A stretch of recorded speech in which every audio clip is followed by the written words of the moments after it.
सभी सम्मानित और प्रिय साथी, हम सब जानते हैं कि साहित्य का सीधा संबंध जीवन, समय और समाज से है और ये तय है कि आज हम बेहद बीहड़ और विडंबनापूर्ण समय में जी रहे हैं, जहाँ सत्ताएं और व्यवस्थाएं आपसी गठबंधन करके हाशिए से भी आम आदमी को परे धकेल देने को आमादा हो रहे हैं, जहाँ न्यू वर्ल्ड ऑर्डर के नाम पर हमारी रगों में असुरक्षा, आतंक, हिंसा और नफरत का जहर इंजेक्ट किया जा रहा है और जहाँ इतिहास, स्मृति, मूल्यों और आलोचनात्मक विवेक को गुजरे जमाने की कोई फालतू चीज बताकर खारिज करने का एक षड्यंत्र जोरों पर चल रहा है। ऐसे समय में मुझे लगता है कि जब भी साहित्यिक आयोजन होता है तो उसका लक्ष्य कृति या कृतिकार पर बात करना महज ही नहीं रहता है, बल्कि रचना के भीतर उतरकर समय के संश्लिष्ट तहों को खंगालते हुए वर्तमान को बुनने और विघटित करने वाली ताकतों की शिनाख्त का एक जरूरी उपक्रम बन जाता है। इसलिए जब मैं कुलभूषण का नाम दर्ज कीजिए उपन्यास पढ़ती हूँ तो मेरे सामने इसका कथानक, इसके चरित्र, इसकी घटनाएं महत्वपूर्ण नहीं रहती। मेरे सामने महत्वपूर्ण हो जाता है कि क्यों कथाकार को अपने समय की किन बेबसियों, किन दबावों से व्यग्र होकर, विचलित होकर कलम उठानी पड़ी और अपनी अंतर्दृष्टि को जोड़ते हुए, अपने संवेदनात्मक दृष्टिकोण के साथ समय की सच्चाइयों को गूंथते हुए वे भविष्य को गढ़ने के जिस मुकाम तक पहुंची हैं, वह हमारे आज के लिए और भविष्य के कल के लिए कितना उपयोगी हो रहा है। इसलिए मैं ये मानती हूँ कि उपन्यास की रीडिंग बहुत ज़्यादा महत्वपूर्ण होती है, क्योंकि वह रचना में निबद्ध मूल्यों को और सरोकारों को सतह पर लाती है, वर्तमान को पुनर्परिभाषित करने का एक विवेक देती है और भविष्य को गढ़ने के एक संवेदनात्मक विश्लेषण परखता भी हमारे भीतर पैदा करती है। इस दृष्टि से जब मैं कुलभूषण का नाम दर्ज कीजिए उपन्यास पढ़ती हूँ तो मुझे नहीं लगता कि यह बहुत से चरित्रों की कथा है। वे सब चरित्र जिन्हें सुविधा और पहचान के लिए नाम दिया गया है, जैसे कुलभूषण जैन उर्फ गोपाल चंद्र दास, अमला, श्यामा, मालविका, प्रशांत या कार्तिक बाबू, अनिल मुखर्जी, डॉक्टर कासिम, मोहम्मद इकबाल, मोहम्मद असलम, शायद इस्लाम, मोहम्मद इस्लाम, और या फिर मारवाड़ी परिवार के बहुत सारे संबंध, जिन्हें संबंध परक नामों से बुलाया गया, जैसे माँ, पिताजी, भाई, भाभी।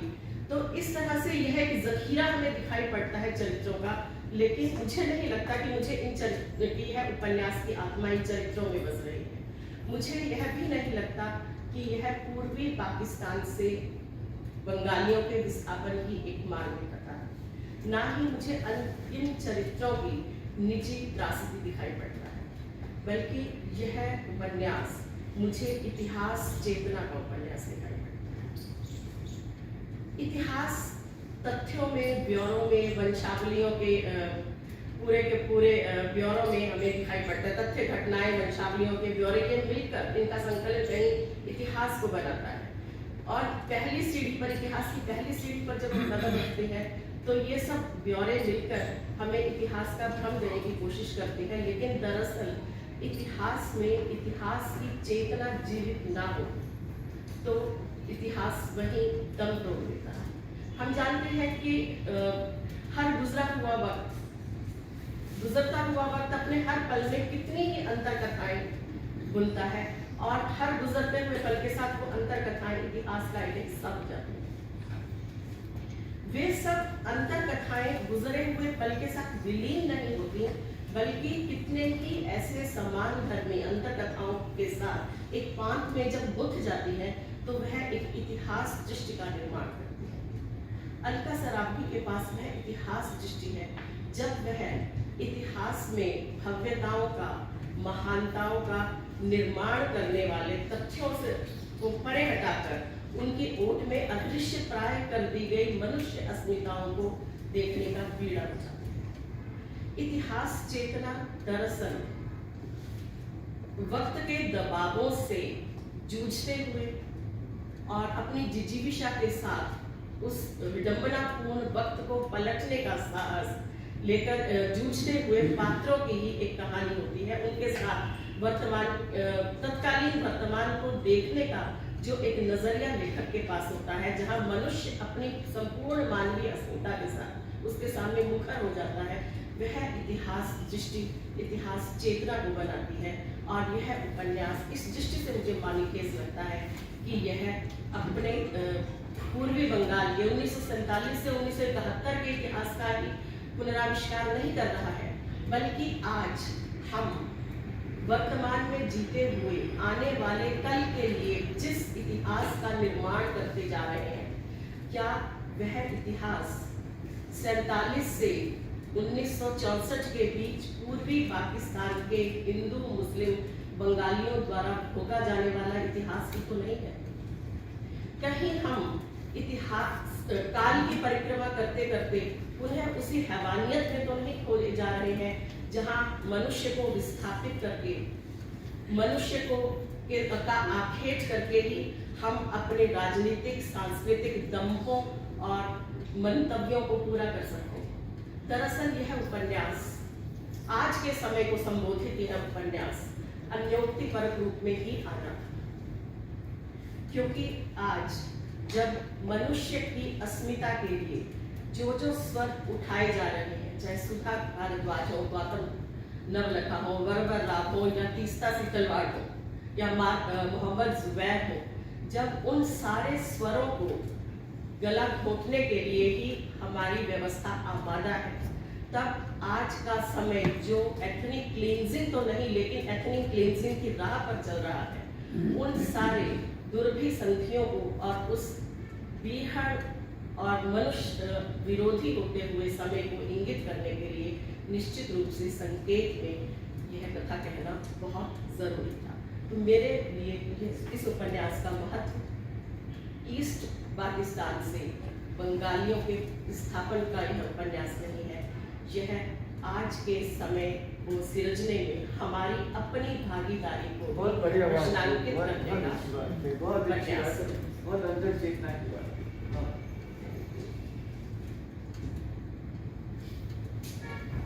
दरअसल इतिहास चेतना की जब बात करते हैं तो उस समय लेखक को अपने आप से गहरी मुठभेड़ करनी पड़ती है, ऐसा मुझे लगता है। और वह मुठभेड़ इस उपन्यास में अलका सरावगी की दृष्टि देती है। वह मुठभेड़ दो स्तरों पर करनी पड़ती है। सबसे पहले तो लेखक को घटनाओं, तथ्यों, तिथियों, क्रमबद्धता का अनुकरण करते हुए एक बेहद अनुशासनबद्ध ढंग से लीड पर चलने की अभ्यस्तता में स्वयं को ढालना पड़ता है, जहां तथ्यों पर आंच ना आए। और दूसरे इसके साथ उसे उन घटनाओं को इस रूप में दर्ज करना है, तमाम रिकॉर्डिंग्स इस तरह से करनी है कि घटनाएं अपनी तथ्यात्मकता खोकर वह चरित्रों की चौंध और जीवन के आवेग से भर जाए। ठीक तभी हार्वर्ड फास्ट के स्पार्टाकस की तरह रोम के बाहर जो टिकटियों पर सूली पर चढ़े हुए स्पार्टाकस और उसके साथी गुलाम जो बहुत बदबू मार रहे थे और सैकड़ों की संख्या में जिन्हें वहां लटकाया गया था, वो दरअसल वे लाश नहीं है, वे मृत्यु को प्राप्त नहीं है, ना ही उनका आंदोलन है असफल हुआ है, बल्कि तमाम पराजय के बावजूद वो जीवन के उद्दाम लहरों की सवारी गांठते हुए जांबाज योद्धाओं के रूप में आज भी हमें दिखाई पड़ता है। या मैं जब इस उपन्यास को पढ़ती हूँ तो मुझे लगता है अलका के सामने एक चुनौती यह भी तो होगी कि कुर्तुल एंड हैदर की तरह क्या वो आग का दरिया जैसा उपन्यास का गहरा पाठ कर सकी है, जहाँ 2500 वर्षों के भारत के सामाजिक, सांस्कृतिक, राजनीतिक उथल-पुथल को जांचते हुए वो अपने कुछ ही पात्रों को तो खड़ा करती है बार बार हर कालक्रम में, हर 3-4 मोड़ जब भी साहित्य के आए हैं, संक्रमणशील समय से टकराने वाले जो भी मोड़ आए हैं, वही गौतम, वही नीलांबर, वही हरिवंश, हरिशंकर वही कलाम। तो इस तरह के पात्रों के माध्यम से वो पात्र हर बार दरअसल प्रतिरोध की जीवंत मशाल बनकर हमारे सामने आते हैं। उनके पास जिजीविषा है, उनके पास सपने बुनने की आंख है, और उनके पास सबसे महत्वपूर्ण चीज है प्रेम करने की अकूत ताकत। तो जब मैं इन दोनों उपन्यासों को मानदंड बनाती हूँ इतिहास चेतना को परखने का, और इन मानदंडों के साथ मैं कुलभूषण का नाम दर्ज कीजिए उपन्यास की तरफ जाती हूँ, तो मुझे लगता है कि इतिहास की कालाबद्ध तथ्यात्मकता को और साहित्य की कालातीत चेतना को साधने का एक ही उपाय बचता है रचनाकार के पास, और वह उपाय है किस्सा गोई। और किस्सा गोई अलका सरावगी के पास भरपूर है। पहले उपन्यास से ही कलिकथा वाया बाईपास से। वैभव सिंह कह रहे हैं कि कलकत्ते में पात्र अच्छे मिल जाते हैं। लेकिन कलकत्ते आ जाइए। लेकिन पात्रों को ढूंढने वाली नजर चाहिए। पात्र बहुत मिलते हैं, पात्र के भीतर मनुष्य को खोजना और मनुष्य के भीतर भविष्य को गढ़ने वाले नायक को प्रतिस्थापित करना, इसके लिए लेखक की एक दृष्टि चाहिए। तो ये जो किस्सा गोई है, किस्सा गोई दरअसल लटपटाते हुए किसी इधर के उधर के किस्सा कहना नहीं है। मैं किस्सा गोई की परिभाषा करती हूँ कि इंसानी जिंदगी की संश्लिष्ट तहों में बहुत ही फुर्सत से शिरकत करने का एक जज्बा हुआ, और यह जज्बा अलका सरावगी को एक रिसर्चर से भिन्न बनाता है। रिसर्च तथ्यों को जुटा सकती है, ब्यौरे देती है, और निश्चित रूप से उन्होंने इस उपन्यास से जूझते हुए तथ्यों को तो जुटाया ही है, इतिहास का वृत्त रखा है, और इतिहास वृत्त में ही कथा को कैद किया है। उसका जो तथ्य है या जो शोध है, वे हमें कथा का एक ढांचा या सांचा तो बना सकते हैं, लेकिन कथा में प्राण प्रतिष्ठा नहीं कर सकते। प्राण प्रतिष्ठा करती है लेखक की इतिहास दृष्टि। और इसीलिए यहाँ पर जब पात्रों को गढ़ा जाता है, तो उन पात्रों के भीतर की मनुष्यता का उत्खनन करते हुए यह ध्यान रखा जाता है कि पाठक उनके साथ स्वयं कितना तादात्म्यकृत कर रहा है। और तादात्म्यकरण की वह प्रक्रिया जब चरित्र और पाठक दोनों के बीच से भेद हटा देती है, भेद हटते ही दरअसल पाठक ईस्ट पाकिस्तान या उस समय के सीमा रेखा से मुक्त होकर वह अपने समय, अपने समाज के बीचों बीच स्थापित हो जाता है। दो स्तरों पर वह कथा जीता है। एक कथा जो कथाकार कह रहा है, दूसरी कथा जो उस कथा के समानांतर उसके उद्बुद्ध भाव बोध में चल रही है, उस समय को गढ़ने की। मैं ये मानती हूँ कि जो रचना हमें सिर्फ और सिर्फ पाठ के भीतर कैद करके रखती है, वह रचना असफल रचना है। उस पाठ के समानांतर पाठक के भीतर जब लेखकीय सरोकारों को, लेखकीय संवेदना को और एक उन्नत नागरिक बोध को पैदा करके उसे अपने समय का विश्लेषण करने का विवेक देती है, तभी वह रचना महान होती है। और इस उपन्यास को पढ़ते हुए पाठक निश्चित रूप से श्यामा के साथ, कुलभूषण के साथ, मल्ली या मालविका के साथ, रीमा के साथ, यानी ढेर सारे पात्रों के साथ वह अपने समय की त्रासदी को, अपने समय की विपरीतताओं को, अपने समय की संकुलताओं को वह अनुभव करता है। और वह स्थिति तब आज के समय का उपभोक्ता पाठक बनने की स्थिति नहीं रहती। उपभोक्ता पाठक मैं उसे कहती हूँ जो निष्क्रिय पाठक है, जो रचनाकार द्वारा उपलब्ध सामग्री का सिर्फ उपभोग करता है। लेकिन उसे एक महत्वपूर्ण, एक सृजनशील पाठक वह है जो उस सामग्री के साथ निवेश करता है अपनी संवेदना को, अपनी दृष्टि को, अपने सरोकारों को, और वह अपने समय का विश्लेषण करते हुए उसे बुनता है। तो अलका के पास इतिहास के वृत्त में खोकर उपन्यास रचने की सुविधा थी, जैसी सुविधा मैं गोरीशा इल्ला उपन्यास में हमें दिखाई पड़ती है, जहां मुक्ति वाहिनी के संघर्ष की पूरी कथा बहुत ही खूबसूरती से कही गई है। लेकिन वह एक कोलाज है, वह एक तस्वीर बनकर रह जाती है, इसके भीतर प्राण प्रतिष्ठा नहीं होती, या जैसे हमें लज्जा, नसरीन के उपन्यास लज्जा में हमें जो एक सीमा दिखाई पड़ती है, या मैं एक संकेत करूंगी उस पर, हालांकि बहुत आपत्तियां हो सकती हैं और होनी भी चाहिए, क्योंकि विमर्श तभी आगे बढ़ता है। मुझे लगता है कि तमस और झूठा सच, इन दो उपन्यासों में भी इतिहास का उपयोग हुआ है। इतिहास चेतना पात्रों को चरित्रों के रूप में उद्घाटित करके वर्तमान की विसंगतियों के साथ जोड़ने का विवेक पाठक में पैदा नहीं करती। ये दोनों उपन्यास, तमस और झूठा सच, यह सोशियो पॉलिटिकल एनालिसिस का बहुत बेहतरीन नमूना है। यह उस समय विभाजन की त्रासदी को व्यक्त करने के लिए इनसे ज्यादा ऑथेंटिक डॉक्यूमेंट हमें नहीं मिल सकता, लेकिन इस ऑथेंटिक डॉक्यूमेंट में जो प्राण लेते, सांस लेते पात्र हमें स्पार्टकस में या आग का दरिया में दिखाई पड़ते हैं, या यहाँ इस उपन्यास में मुझे श्यामा और कुलभूषण ये दो पात्र दिखाई पड़ते हैं। वह इन उपन्यासों से, कुलभूषण का नाम दर्ज कीजिए, उपन्यास को एक बेहतर और एक महत्वपूर्ण उपन्यास साबित करता है। हालांकि मैं बेहतर वर्ड गलत कह रही हूँ। हर रचनाकार अपने समय की अनुगूंजों के साथ, दबावों के साथ और उसके साथ अपने संवाद के हिसाब से वह अपने आप को अभिव्यक्त करता है। तो हर पड़ाव पर हमारी अभिव्यक्ति का रूप बदल जाना स्वाभाविक है और होना भी चाहिए।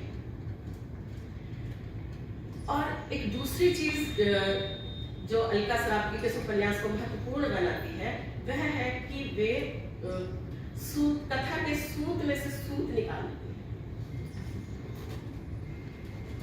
मुझे बहुत याद है बचपन में जब मैं अपने नानी के घर जाती थी, वो जब चरखा काटती थी तो वो ऐसे उसको लंबा खींचती चलती थी और वो तार टूटती नहीं थी, और दरअसल वही सूत हम सबकी शर्म भी ढांपे हुए है और संस्कृतियों को भी वह बना रहा है।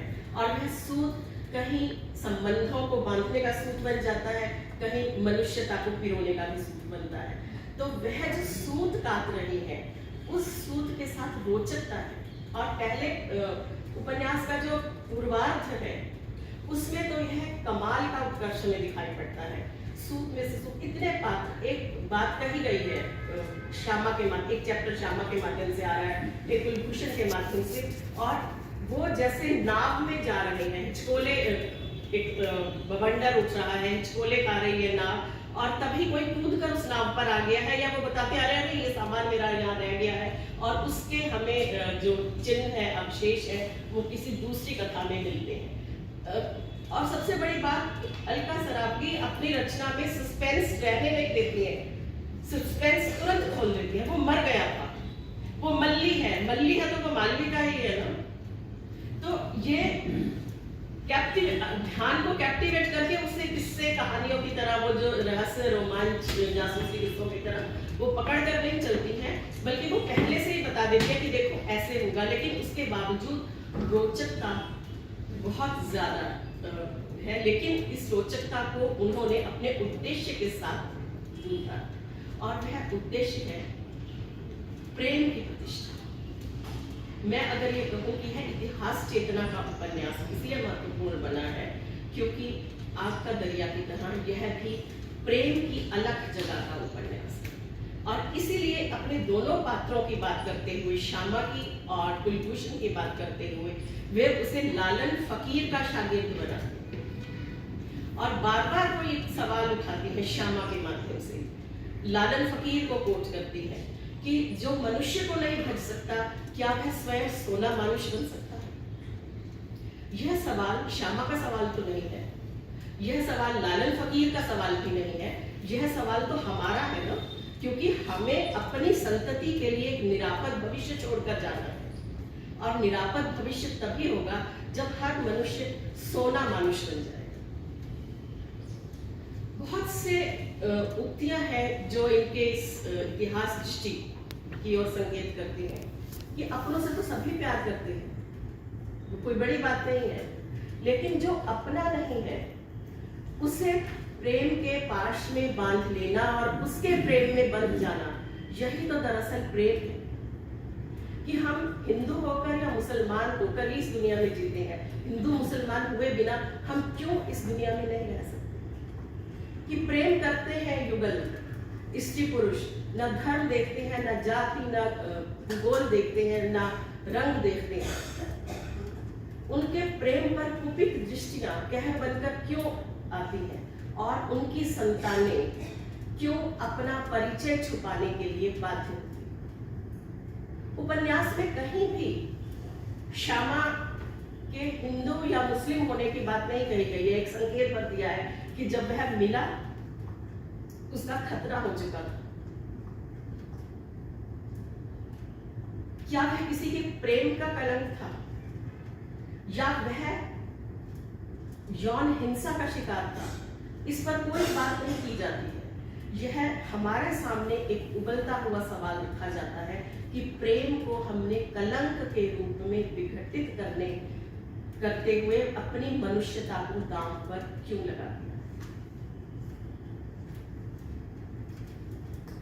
अभी वैभव ने एक बहुत अच्छा प्रश्न उठाया, हालांकि मेरे दिमाग में बिल्कुल नहीं आया, और मैं तो स्त्रीवादी आलोचक मानी जाती हूँ और मुझे इस पर ये सोचना चाहिए था कि क्यों नहीं है, कि इसमें स्त्री चरित्र क्यों उभर कर नहीं आ रहे हैं। दरअसल इस पूरे उपन्यास में मुझे कोई लिंग ही नहीं दिखाई पड़ा। स्त्री विमर्श की लड़ाई ही तो यही है ना कि समाज में सेक्स रहे, वो प्राकृतिक है, लेकिन जो लिंग, जो जेंडर कंस्ट्रक्शन है वो खत्म हो जाए।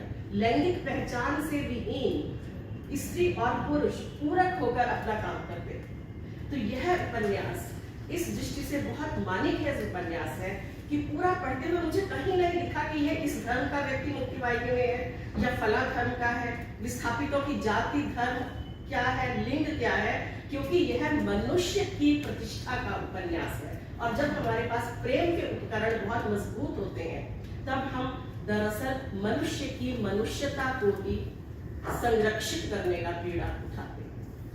इस उपन्यास में एक दूसरा महत्वपूर्ण पात्र, हालांकि मुझे श्यामा सबसे ज्यादा महत्वपूर्ण लगा है, शीर्षक कुलभूषण के नाम से है, लेकिन श्यामा बहुत इसलिए महत्वपूर्ण लगा कि वह आगे मालविका तक भी पहुंचता है।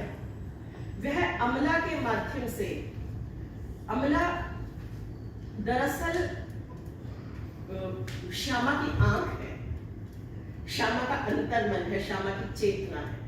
वह उसे जीतना चाहता है, लेकिन वह हरण करके, जो हमारे भारतीय देवी देव, जो हमारे भारतीय देवता या ईश्वर जिस तरह से स्त्री को अपहृत करके अपना बनाते हैं, वह उस परंपरा को निगेट करता है। वह उसके हृदय को जीतना चाहता है, वह उसका प्रेम पाना चाहता है। वह उसे पहले दिन से बताना चाहता है मैं तुम्हें कितना प्यार करता हूँ। वह पहले दिन वह अंगूठी, पन्ना जड़ी अंगूठी उसे देना चाहता है, लेकिन वह उस समय का इंतजार करता है जब अमला कहे कि हाँ, हम पति पत्नी के रूप में एक दूसरे के साथ रहेंगे। और असफल प्रेम बहुत गहरी टीस पैदा करता है हम सबके भीतर भी। हम चाहे कॉमेडी को पसंद करते हो, हम जिंदगी में बहुत ज्यादा मिलन पर विश्वास करते हो, लेकिन रचनाओं में असफल प्रेम एक कसक बनकर हमारे भीतर स्थित हो जाता है। और अलका ने हमारे इस इमोशन का खूबसूरती से इस्तेमाल किया है, क्योंकि जब अमला कहती है कि हाँ मैं तुमसे, हम दोनों, मैं चाहती हूँ हम दोनों पति पत्नी का संबंध रखें, तब स्थितियां ऐसा मोड़ लेती हैं कि दोनों को आत्मरक्षा के प्रयास में आत्महत्या करनी पड़ती। दूसरा महत्वपूर्ण चरित्र कुलभूषण है, और कुलभूषण के माध्यम से अलका ने एक बहुत खूबसूरत बात कही है कि मनुष्य, इंसान मनुष्य का दर्जा कब पा सकता है। इंसान तो हम सब है, हम मनुष्य कितने हैं। मनुष्य का दर्जा पाने के लिए जरूरी है हम अपनी वर्जनाओं को, ग्रंथियों को, सीमाओं को अतिक्रमित कर दें। इसीलिए वे दो छोरों पर स्थापित दो चरित्रों को लेते हैं। श्यामा नामशूद्र जातियों से संबंध रखने वाला कैरेक्टर है जिसके पास गंवाने के लिए कुछ नहीं है, लेकिन कुलभूषण संभ्रांत समृद्ध परिवार का एक अभिजात तत्व से जुड़ा हुआ एक कैरेक्टर है जिसके पास गंवाने के लिए सब कुछ है, लेकिन वह अपनी वर्जनाओं को तोड़ता है, वह मूव करता है। डायनामिज्म, इस उपन्यास में डायनामिज्म, गतिशीलता और इमिग्रेट कर जाने का, विस्थापन और इमिग्रेशन दोनों में फर्क है। आगे मूव करने का जो एक जज्बा है वह भौतिक तौर पर भी और मानसिक और चेतना के तौर पर भी हमें कुलभूषण में दिखाई पड़ता है। इसीलिए वह हरेक के साथ, वह परोपकारी के रूप में, वह आत्माभिमानी के रूप में और जिजीविषापूर्ण व्यक्ति के रूप में हमें पूरे उपन्यास में दिखाई पड़ता है। तिरस्कृत रहा है और उसे घर की टूटी फूटी चीजें उसके भाई भाभी सब रिश्तेदार दे रहे हैं, उसका भी उससे वह अपमानित महसूस ना करके उन वस्तुओं के साथ किस तरह से समाज के अति वंचित तबके की वो सहायता करता है। तेलीपाड़ा में जहां वह रह रहा है, उन्हीं वस्तुओं को देकर, गृहस्थियों में उपयोग में आने वाली उन वस्तुओं को देकर वह न केवल उनके साथ एक संबंध सूत्र और संवाद सूत्र बनाता है, आड़े समय में उनकी मदद भी करता है, जो हमें रायपुर के माना कैंप में और दंडकारण्य की यात्रा तक के समय में रमाकांत सहाय के बेटे और बेटी ललिता, इन दोनों की सहायता करने में हमें दिखाई पड़ रही है। तो कुलभूषण दरअसल आइडेंटिटी क्राइसिस का भी एक पात्र, एक केस हिस्ट्री के रूप में हमें दिखाई पड़ता है। कुलभूषण जैन, उसका इतिहास है, उसका अतीत है, उस अतीत के साथ विकट स्थितियों में वह समझौता नहीं कर सकता, वह उसके साथ निर्वाह नहीं कर सकता है। वह कंडक्टर है, लेकिन उसका कंडक्टर होना उसके लिए महत्वपूर्ण, उसके लिए कोई गाली या कलंक नहीं है। वह कंडक्टर है, उसे जीविका चलानी है, परिवार का भरण पोषण करना है। लेकिन मारवाड़ी, समृद्ध मारवाड़ी परिवार का सदस्य कंडक्टर होकर पूरी की पूरी मारवाड़ी संस्कृति पर गाली है, इस बात से उसके परिवार वाले आहत हैं। वह अपना नाम बदलकर बदली हुई परिस्थितियों में अपने आप को कैमोफ्लेज करता है। स्थितियां जहां हमें हमारे स्वाभिमान के साथ, हमारी अस्मिता, हमारी पहचान के साथ जीने का मौका नहीं देती, वहां मनुष्य परिलोचशीलता के साथ, स्वप्नशीलता के साथ अपने कद को बढ़ा करके अपने जिंदगी के लिए अलग रास्ते निकाल सकता है। लेकिन मैं जब इस उपन्यास को पढ़ती हूँ, इसमें बहुत सी चीजें मैं अभी छोड़ रही हूँ और समय हो गया है, अदिति मुझे देख रही है, मैंने कल से भी देख रही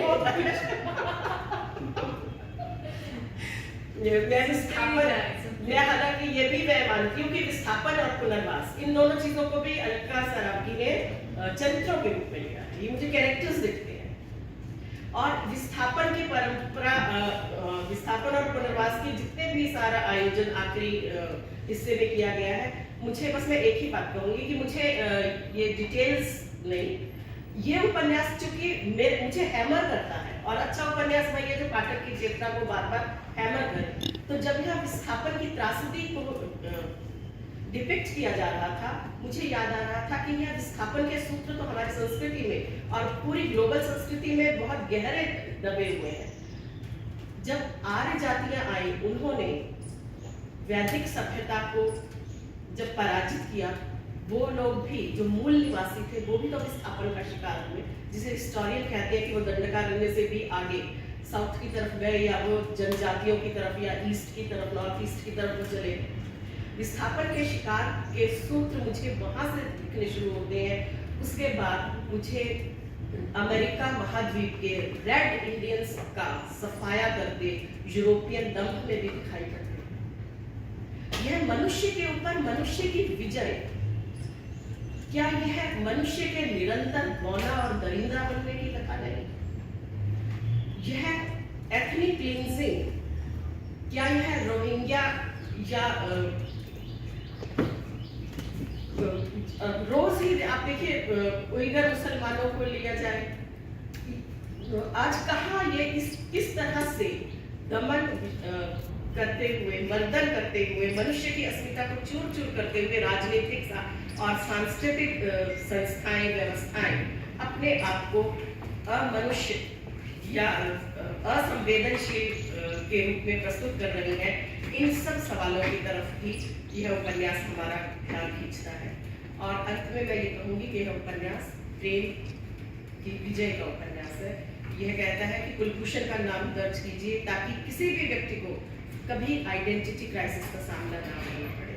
और यह उपन्यास कहता है कि उससे भी पहले श्यामा का नाम दर्ज कीजिए, ताकि आज अहिंसा, असहिष्णुता, नफरत और उन्माद के दौर में हम जिस चीज को भूल गए हैं, प्रेम को, उसे बचाए रखने के लिए अपनी सब साझी सहभागिता को एंश्योर करें।